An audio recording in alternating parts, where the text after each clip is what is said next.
Earthquake, when God shake the world. Balikan lang po natin yung ilang bahagi ng ating part 1 na pinag-aralan.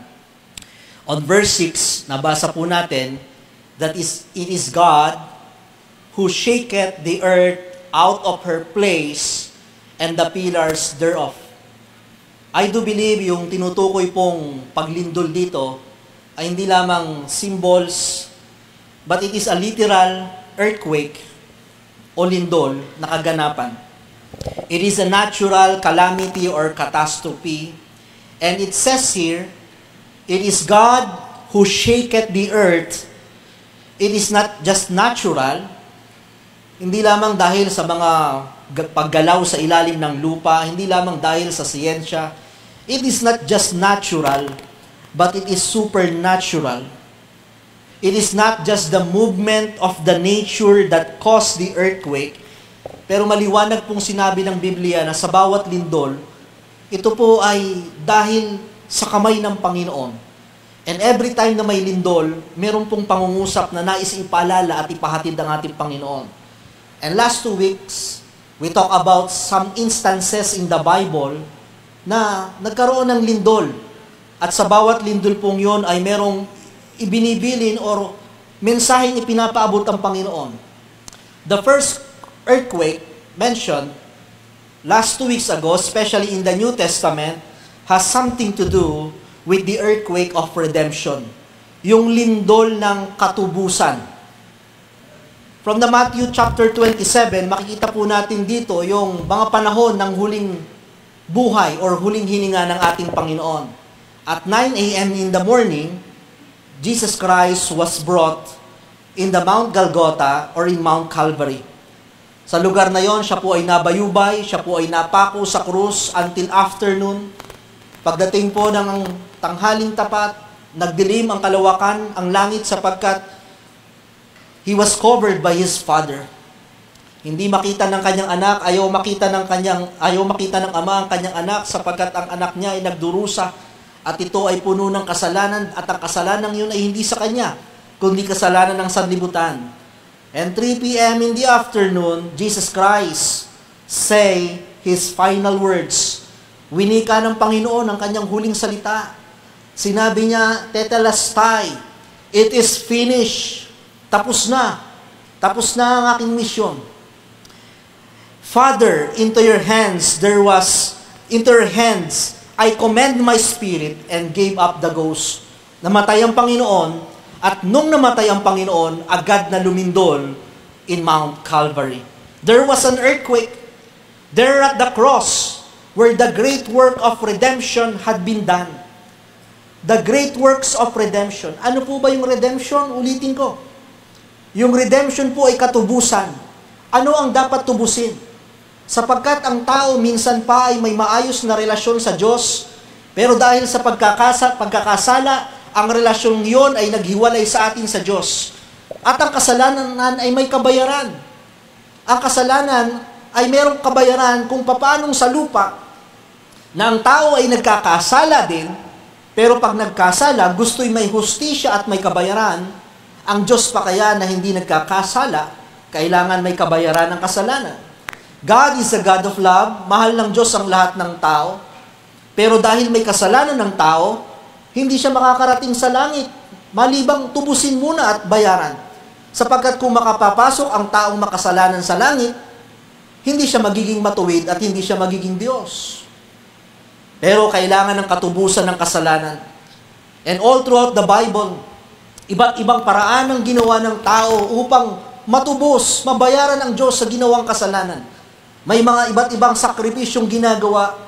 At sa Bible, ang isa sa temporary, pansamantalang iniutos ng Panginoon, ay ang pagpapatay ng mga tupa upang ihain ng dugo bilang sakripisyo at kabayaran ng kasalanan. Ang mga tupa noon ay hindi para kainin, hindi para pagtrabahuin, kundi for sacrifice. It is a temporary sacrifice for the remission of sin. And all through the ages in the Bible, wala nang ginawa ang mga magtutupa, kundi mag-alaga ng tupa. Maraming dugo ang dumanak upang laging isakripisyo, pero hindi sapat ang mga bagay at ang hayop na yon. And all of them are wondering, hanggang kailan ba itong pagsasakripisyong ito? Hanggang kailan namin pagbabayaran ng aming mga kasalanan, the redemption of our sin? Not until one day, on Galatians chapter 4, verse 4, the Bible says, "But when the fullness of time has come, God sent forth His Son." Dumating na ang oras na ipinadala ng Diyos ang kanyang anak to redeem them that were under the law. Dumating na yung pagkakataon na hindi lamang yung tupa, yung hayop, kundi ipadadala ng Diyos ang kanyang bugtong anak, the Supreme Lamb, sapagkat yun lamang ang tunay na makatutubos ng ating mga kasalanan. And one day, when Jesus Christ was born in Bethlehem, after some years, patuloy na naghihintay ang tao, nasa na ang sakripisyong yon, nasa na ang tagapagligtas. One day, John the Baptist baptizing people in the Jordan River. There was a God who was in the form of man. Lumakad siya, and John the Baptist shouted, "Behold, the Lamb of God, which will take away the sin of the world." Nandiyan na, the Lamb of God. He is not just an animal, He is a God, the perfect Lamb, who will sacrifice and shed His blood for our sin. He needs to go down. Kailangang bumaba ng Diyos mula sa langit, sapagkat pinatunayan na nga sa haba-haba ng lumang tipan, hindi sapat ang hayop na sakripisyo. Hindi sapat ang bautismo upang maligtas. Hindi sapat ang mga ginagawa ng mga tao na mabubuti, sapagkat hindi pa rin ito nararapat at sapat. No animals, no prophets, no kings, no priest can save, no religion can save, no good works can redeem the penalty of our sin. It needs to be the Supreme Lamb. Kaya bumaba ang Diyos upang tubusin ang kasalanan yon. Siya'y bumaba sa lupa, hindi para magpakahari. Siya'y bumaba sa lupa upang mamatay. And on that cross, when Jesus died, nung namatay ang Diyos, the earth trembles, the earth shook, and God shook the world to call the attention of the world, saying, "Listen." Lumilindol nung araw na yon, nananawagan ng Panginoon. And what is the message of God? The message of God is, I don't care about the gravity of your sin. I don't care how much you sin you've committed. Kung gaano ka man kasalanan, regardless of your sin. But today, on that day, on the cross of Calvary, all of our sin, Jesus paid it all. Binayaran na ng Diyos ang lahat ng kasalanan. Natubos na ang ating mga kasalanan. Hindi lang ang kasalanan nila, ang kasalanan ng bawat sanlibutan. At ang dahil po doon, ang tanging gagawin lang ng tao ay kilalanin at tanggapin ang tagapagligtas na Diyos. At yun ang tanging paraan upang ang ating kasalanan sa panahon ng kamatayan, it is appointed unto man once to die. Pero sa oras ng kamatayan, we will face judgment. And when you face judgment, we are all guilty in the sight of God. Lahat tayo ay guilty. Pero isa lamang ang makapaglilinis at makapagpapardon sa ating kasalanan, when God see Jesus in your heart. Kapag nakita ng Diyos Ama na ang puso mo ay hindi nababalot ng kasalanan, kundi nababalot ng dugo ng Diyos na tinanggap mo bilang tagapagligtas. The redemption. When we say redemption, it is a gain or repossession, dating nawala, ngunit na ibalik in exchange for payment. Hindi lang basta na ibabalik. It is not free. In order for you to be redeemed, there should be payment. Pinagbayaran, pinaghirapan. Pwede ang ipadala na lang ng Diyos na katubusan sa ating mga kasalanan na yung mga anghel. Pero hindi mismo ang kanyang sarili, ang kamatayan. We are bought with the price and with the blood of Jesus Christ. That's why the challenge is, binayaran ka na ng Diyos, tinubos ka na ng Diyos. Don't ever go back to a point and to a place that Christ is no longer part of your life again. Huwag mong hayaan na dati kang malayo sa Diyos, tinubos ka na ng Diyos, nakabalik ka na sa relasyon ng Diyos. Huwag mong hayaan na nasayang yung kanyang dugo na dinanak at ang kanyang kamatayan upang tubusin ka at makabalik ka sa Kanya. When we heard of the news earthquake, God is calling our attention. God is calling the attention of the world That life is uncertain, walang kasiguraduhan ng buhay. And death is sure. Be sure before you die, you settle your debt. Be sure na bago ka mamatay, nabayaran o may nagbayad na ng iyong utang. Ang utang sa lupa ay pwede pang takasan. Pero ang utang ng iyong kasalanan, hindi tayo makaiiwas. Sapagkat may paghuhukom sa harapan ng Diyos. Many people needs to be redeemed by the blood of God. But praise God, we are redeemed. But let's pray for others, for our loved ones. Let's pray for our community, for our friends. We are still in the business of sharing the message of redemption. The first earthquake, ang lindol ng katubusan. Pag lumilindol, ang unang iniisip ng tao, saan pupunta, anong gagawin? Makaligtas ka man sa lindol sa lupa, hindi mo maiiwasan yung lindol ng kamatayan. Pero tuwing lumilindol ang unang mensahe ng Diyos, gaano kakatiyak na pag ikaw ay namatay, ang kaluluwa mo, pagharap sa Diyos ay pupunta sa langit. Kung tayo ay may buhay pa at wala pang kasiguraduhan ng kaligtasan yon, may pagkakataon ka pa upang tanggapin mo ng tunay ang Diyos. Hindi sapat na kilala mo ang Diyos. Dapat may tagpo sa iyong buhay na naunawaan mo bakit mo kailangan ng Diyos. Hindi mo lang kailangan ng Diyos sapagkat kailangan mong kumain. Hindi mo lang kailangan ng Diyos sapagkat kailangan mo ng kanyang proteksyon. Kailangan mo ng trabaho. Kailangan mo ng karunungan. Kailangan mo ng buhay.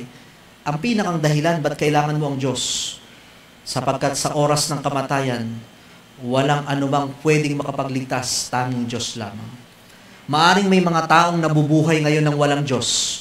Maaring kahit hindi ka maniwala sa Diyos, ang daming hindi naniniwala sa Diyos pero buhay pa din. They have blessings, they have protection, they have life, they have career. They can survive. But when you die, lahat ng sinasandalan mo sa lupa ay walang magagawa. Diyos at Diyos lang ang makapagliligtas. Earthquake. The earthquake of redemption. May lindol. Anong iniisip mo? Anong mensahe ng Diyos? Nakaligtas ka. Pero hindi yan ang tunay na kaligtasan. Makaligtas ka man sa iba't ibang sakit, makaligtas ka man sa iba't ibang aksidente, sa iba't ibang lindol, hindi natin matatakasan ang kamatayan. Ang tunay na kaligtasan ay yung pag namatay ka, pero siguradong sa langit ka pupunta. The message of redemption. Pangalawang mensahe po ng lindol, Matthew chapter 28, verses 1 to 2. Turn your Bible in the book of Matthew chapter 28.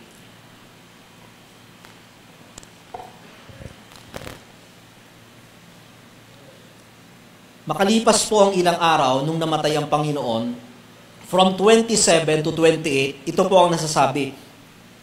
Makaraan ang mga araw ng pamamahinga, the Sabbath day, sa pagbubukang liwayway ng unang araw ng linggo, pumunta si Maria Magdalena at isa pang Maria sa libingan ni Jesus upang tingnan ito. And on verse 2, Matthew 28 verse 2 says, biglang lumindol ng malakas. Sapagkat bumaba mula sa langit ang isang anghel ng Panginoon at iginulong nito ang batong nakatakip sa libingan at umupo sa ibabaw niyon. Biglang lumindol ng malakas. Pangalawang lindol, the earthquake of resurrection o ang lindol ng pagkabuhay. As I remind you today that according to Job chapter 9, it is God who caused the earth to shake that makes earthquake. It is not natural. It is not just natural. Hindi lang coincidence na sakto lang na lumindol nung namatay ang Panginoon. Ay sakto lumindol nung nabuhay ang Panginoon. It is God who caused that earthquake. It is supernatural, as if God is calling the attention of the world because He wants to say something. If on that Calvary, on the earthquake of redemption, God is shouting to the earth saying, look at my son. He is dead for the redemption of your sin. But on that Sabbath day, on that tomb, God is shouting through earthquake, saying to the world, look, yes, my son is dead, but he is now alive. He is risen. It's not yet over. Hindi pa tapos. Bumangon siya because he is the resurrection. Way back then, kung babalikan natin ang buhay ni Eva at Adan, wala pang silang kasamang tao. When it's just Adam and Eve, the only word, ang tanging salita at tinig na naririnig ni Eva at Adan, walang kapitbahay, wala pang mga anak, wala pang mga katrabaho, is only the voice and the word of God. Diyos lang ang kausap nila. Diyos lang ang naririnig nila. That's the only word they heard, the word of God, and think of the purity of their mind. Gaano kadakila, gaano kalinis ang kanilang isipan, na hindi nila naririnig ang iba't iba. Diyos lang. Sa ngayon, naririnig natin mula sa telebisyon, mula sa radyo, may mga iba't ibang philosophers, may mga iba't ibang educators, meron sa Facebook, may mga tao, may content creators, unfiltered, may mabuti, may masama.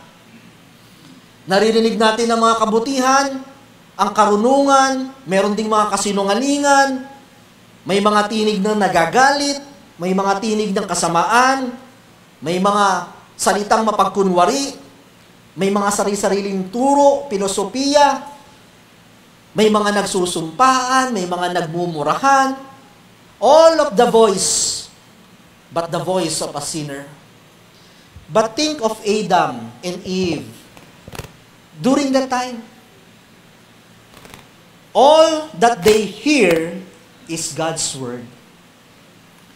Think of the purity of their mind. Hindi kontaminado, malinis ang naririnig, tanging ang boses ng Diyos. And yet, there was a voice from the devil that came down to the Garden of Eden to sow doubt in the mind of Adam and Eve. Nung una, Diyos lang ang kalang naririnig, may diablo na bumaba. And it's the decision for them, mamili kayo. Nung una, Diyos lang. Ngayon, may diablo. Sino ang mas pakikinggan nyo? Sadly, mas pinili ng tao na pakinggan na ngayon ang boses ng diablo kaysa ang Diyos. They believe the voice of the devil. And because of that, the sin came, and the penalty of sin, death came. Dumating yung kabayaran ng kasalanan, at ang kabayaran na yun ay hindi lang kamatayan ng pisikal, kundi kamatayan ng kaluluwa sa lugar ng impyerno. And right after that, immediately, they try to do something about it. Ano yung pwedeng gawin para bumalik yung buhay? Anong pwedeng gawin para makaiwas uli kami sa kamatayan at muling mabuhay? They cover themselves with leaves and hide from God. Iba-ibang paraan ang ginawa ng tao, and all through the ages, men realize na ang kamatayan pala ang resulta ng kasalanan. And there are many attempts, iba't ibang paraan, iba't ibang turo to prevent death upang maiwasan ang kasalanan. Physically, maiwasan ang kamatayan at muling mabuhay pagkatapos ng kamatayan. All throughout the centuries, maririnig natin ang iba't ibang katuruan from different philosophers regarding life and death and becoming life again. Philosophers projected different ideas. Historians, even sociologists, even theologians, pati ang iba't ibang relihiyon, may kanya-kanyang turo. Paano ang tao ay mabubuhay muli? Buddhist taught na pag ang tao ay namatay, pwede ka uling bumalik sa buhay sa pamamagitan ng ibang tao. And that is the reincarnation. Pero depende sa karma mo kung saan ka mapupuntang kalalagayan sa buhay. Kung ikaw ay naging mabuti, lilipat ang iyong kaluluwa sa mas mayaman, mas nakatataas. Pero kung ikaw ay naging masama, ang karma mo, mapupunta ka sa mga pulubi, mapupunta ka sa mga mahihirap. Pero hindi pa rin buhay yun. Never in the Bible we can read that. Different historians, religions, theologians, they projected their own idea how to keep man from dying and how to live again. There are many prescriptions given to this world, but in a little town of Bethany, sa maliit na bayan ng Bethany, unnoticed, hindi kilala ang bayang ito, merong pagtitipon, and the subject of their gathering is death. May patay. 3 araw nang may patay, at ang pangalan ng patay na ito ay si Lazarus. And Lazarus is no stranger to Jesus Christ. Kaibigan niya si Lazarus. Kaya nga ito yung unang tagpo na umiyak ang Diyos at ang pinakang paborito niyong verse na i-memorize. John 11:35, Jesus wept. Umiyak ang Diyos kasi mahal niya si Lazarus. And Jesus walked in that little village of Bethany. In the midst of them, Jesus answered all the speculations, all the prescriptions of the scientists, of the historians, of the theologians concerning papaanong ang tao ay namatay na at mabubuhay magmuli. When Jesus said to Lazarus and to all the people, bagamat patay na si Lazarus, lumakad siya doon in the midst of them. Pinag-uusapan na siguro kung kailan ang libing. 3 days na. Jesus said, I am the resurrection. Man lives after death. Ang tao ay muling mabubuhay matapos mamatay sa pamamagitan ng aking kapangyarihan.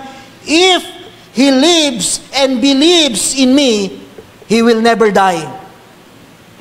He answered the question concerning death. But some scratch their head and they don't believe. Ang dami nang nagtangka niyan, iba't iba na ang nagturo, ganito ang gagawin, pero walang nakagawa. Ngunit sinabi ng Panginoon kay Lazarus, Lazarus, bumangon ka. He was dead for 3 days. And when he said, Lazarus, bumangon ka, iminulat ni Lazarus ang kanyang mata. Huminga siya, tumayo, and he break that garments that wrap in his body. And few steps out of the tomb, Lazarus was alive.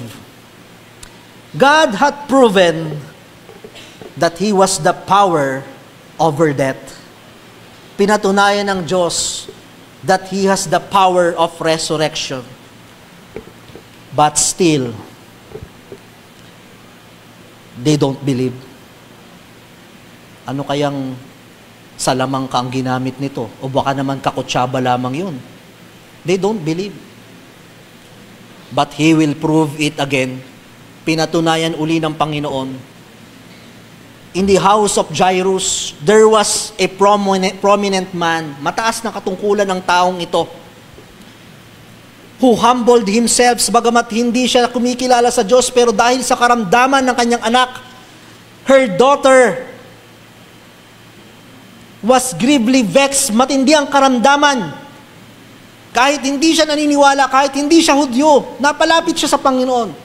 Alam nyo, minsan ginagamit ng Diyos sa mga karamdaman upang muli kang tumawag sa Kanya at muli kang lumapit sa Kanya. Ang taong ito hindi kinikilala ang Diyos. Mayroon siyang posisyon, hindi niya kailangan ng Diyos, malakas siya, pero yung anak niya ay may sakit at narinig niya na ang Diyos minsan pang nagpabuhay, nagpagaling. Pinuntahan niya ang Diyos. And we know the story. Ipinakita niya ang kalalagayan ng kanyang anak at nakita ang pagpapakumbaba. Maaring nung dumating si Jairus doon, maaring yung ibang tao ay nagbigay din ng daan sapagkat paunahin nyo to si Jairus, kilala ito. At nung si Jairus ay malapit na o kausap na ang Panginoon, may sumingit. Kumbaga sa porpis, sa tupad, sweldo ka na, may sumingit. Sino yung sumingit? A woman with an issues of blood. Yung babaeng may sakit na simula pa lang pagkabata man yan, or pagkano niya, ilang taon nang hindi tumitigil ang pagdudugo. And that woman touched the garments of Jesus Christ. Pinagaling siya. Kaya lang, nagmamadali si Jairus Pinagbigyan na nga ako ng iba Tumagal pa yung eksena kasi yung daughter niya, emergency. Hindi lang emergency, pangalawa, priority. Pero sige, pinagbigyan niya yung babae. Inuna ng Diyos pagalingin. Maghihintay ako. Nung pinagaling na, lalakad na si Jairus, patungo sa kanyang anak na babae, kasama ang Panginoon. May dumating na isang balita. Mabilis ang marites. At ang balita, huwag mo nang papuntahin si Jesus. Bakit? Patay na ang iyong anak. Patay na ang iyong anak. If you are Jairus, probably you are about to give up. Maring magtampo ka sa Panginoon. Maring isipin mo ang lahat. Baliwala din ang lahat. Pero sabi ni Jairus, susubukan ko pa rin. Pumunta si Jairus at ang disipulo sa bahay ng kanyang anak. They believe. The Lord says, believe, and she shall be risen again. Jairus keep his faith. At nung nandun na ang Panginoon, binulungan niya ang babaeng ito. She said, rise up, tumayo ka. And she opened her eyes. She breathed again. She stood up. And she was alive. But still, many don't believe. Hindi pa rin naniwala yung iba. That's why, after some days, Jesus went into a place called Nain, where there is a funeral. Merong patay doon, a Canaan woman, a widow, isang balong babae, na kung saan namatay ang kanyang asawang lalaki sapagkat may taggutom, naghihirap, at ang sumunod na namatay ang kanyang anak. And when he came nigh of the gate of the city, behold, there was a dead man carried out, and the only son of his mother. She was a widow. Ngunit pagdating doon ng Panginoon, hinawakan ang batang iyon, at bumangon ang patay at muling nabuhay. 3 times in the entire life of Jesus Christ, 3 beses na ang patay ay kanyang binuhay. He has power over death and resurrection. Death could not stay in His presence. But one day, they took Him on the cross. Ikaw mismo, patunayan mong pag namatay ka. 3 in the afternoon, they took Him down to the tomb. Now the word said, prove yourself. If you have the power over death, if you are the resurrection, or are you a magician? Maaaring may mga magic tricks ka lang ginagawa. Are you a magician in raising Lazarus and the boy and the daughter? What sorcery or anong mga salamangka ang ginamit ni Jesus? Is there some tricks na nabuhay niya mga patay? Or is he an impostor? Ngayon, patunayan mo sa sarili mo. Mabubuhay ka ba? And they waited. And He said, He is the resurrection. But the other day came and nothing happens. Lumipas ang isang araw, hindi bumangon ang Panginoon, nanatili siyang patay. And the world is laughing, oh, it's over. It's only a tricks. It's a lie. No one can really live after death. The devil won. But on the third and glorious day, the greatest bombshell ever thrown to the face of the devil, Jesus raised from the dead and walk again. He is the resurrection. Pinatunayan ng Diyos, walang kapangyarihan sa akin ang kamatayan. He is the resurrection. And there was an earthquake nung bumangon ng Panginoon. And God is shouting from the mouth of the earth and saying, look, my son died for the redemption, but he has the power of resurrection. He is alive. Hindi nagwagi ang dyablo. Pinatunayan niya na yes, siya ay nagkatawang tao, pero hindi lang siya tao dahil siya ay Diyos. Siya ay makapangyarihan at muling nagbangong magmuli. What is the challenge and the point of our story? You know, what we need today are some earthquakes that will bring dead things back to life. Ang kailangan natin ngayon ay mga lindol ng panawagan ng Diyos na muling buhayin ang mga namatay. There are some dead churches today. Maaring mga iglesia na dati buhay, na dati maraming dumadalo, na dating maiinit ang pangangaral ng salita ng Diyos. Pasalamat tayo sapagkat meron pa rin mga iglesia dito na nagtitipon, nangangaral. If you go to America, nakalulungkot. Sapagkat ang mga dumadalo na lang sa mga Baptist churches ay mga senior citizen. Wala nang mga kabataan. When Pastor Lem, ang Pastor Lem ay bumalik doon, iba na ang mga pastor, iba na ang mga membro, mga nawala na. There are many dead churches, not just in America, but even in our country today.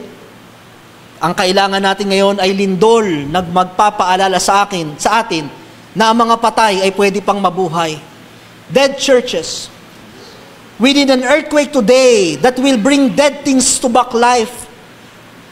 That will bring dead things back to life. Hindi lang mga patay na simbahan, kundi mga patay na mananampalataya. Maraming mga Kristiyano ang matapos tubusin ng Diyos, matapos na makakilala, matapos na makapanumbalik sa relasyon, ngunit naglaho, namatayan ka lang pananampalataya, maaring kinain ng problema, kinain ng mga iba't ibang kaabalahan or kung ano man sa buhay. There are many dead Christians. There are many dead ministries. Maaring may mga gawain na dating nagagawa. Maaring may mga gawain na kung saan ito'y dating pinalago. Ano yung mga ministry na dating ginagawa mo pero patay na ngayon? There are many dead ministries. Or probably there are dead fellowship in some churches. May mga churches, or probably tayo sa sarili natin, we are dead in singing. Patay ang ating puso sa pag-awit. Dati masaya akong umaawit, masaya akong sumisimba, masaya akong nagbibigay. Earthquake. We need an earthquake of resurrection today that will bring again those dead things in our life. Na muling buhay ng Diyos. Dead spiritual life. There was a moment in my life na alam ko, masaya akong naglilingkod sa Panginoon, masaya akong may ministry, masaya akong nasa church, pero patay ang aking spirito. We need an earthquake of resurrection.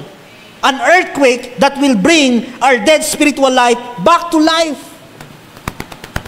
Today, we need an earthquake of resurrection that will bring dead relationship back to life. Or maaring sa ating buhay, may mga relasyon na maaring matamlay or patay ang relasyon mo sa iyong asawa. Maaring hindi ayos ang relasyon mo sa iyong anak. Maaring kayong magkaibigan, maaring kayong magka-churchmate, maaring kayong magkatrabaho, na dati kayo nagkakwentuhan, dati kayo nag-uusap, dati kayo may pakailaman, pero ngayon ay patay na.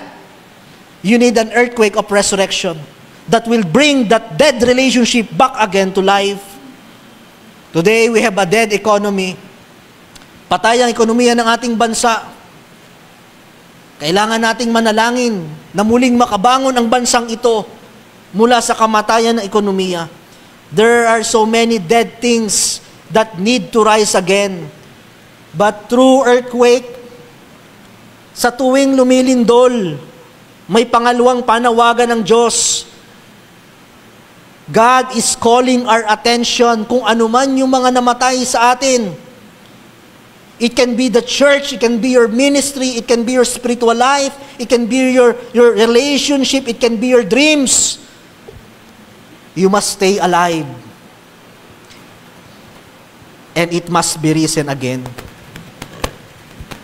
Kung ang Diyos ay nabuhay mula sa kamatayan, God gave us the power of resurrection. Na tayo, kung mamatay man, ay maaaring muling mabuhay na kasama niya. But it doesn't just speaks about our physical life. There are some things in our life na maaaring patay. Ngunit kailangan nating ipanalangin na ito ay mabuhay. Fight for it. Ipaglaban natin. Ano yung mga patay na bagay sa iyong buhay? Na maaaring matagal na natutulog, maaaring nawalan ka na ng gana, maaaring sumuko ka na, maaaring give up mo na. Ipanalangin natin sa Panginoon. Because God gave us the power of resurrection. Kaya ngayong umagang ito, pangalawang lindol. The first is the earthquake of redemption. Nangungusap ang Diyos na kailangan mo magkaroon ng katubusan ng kasalanan. The earthquake of resurrection, ang lindol ng pagkabuhay. Thank God. Bagamat ang tao na sumampalataya sa Panginoon, mamatay man, ngunit may pangako ng muling pagkabuhay. But beside our earthly vessel, beside our body, buhay pa tayo pero marami nang pinapatay ang dyablo sa ating buhay. Ipanalangin natin yung mga bagay na namatay. You pray for the relationship, for that broken relationship. You pray for your dead career. Yung mga pangarap mo. You pray for your dead ministry. You pray for your spiritual life. Let's pray because God gave us the power of resurrection. Earthquake when God shake the word.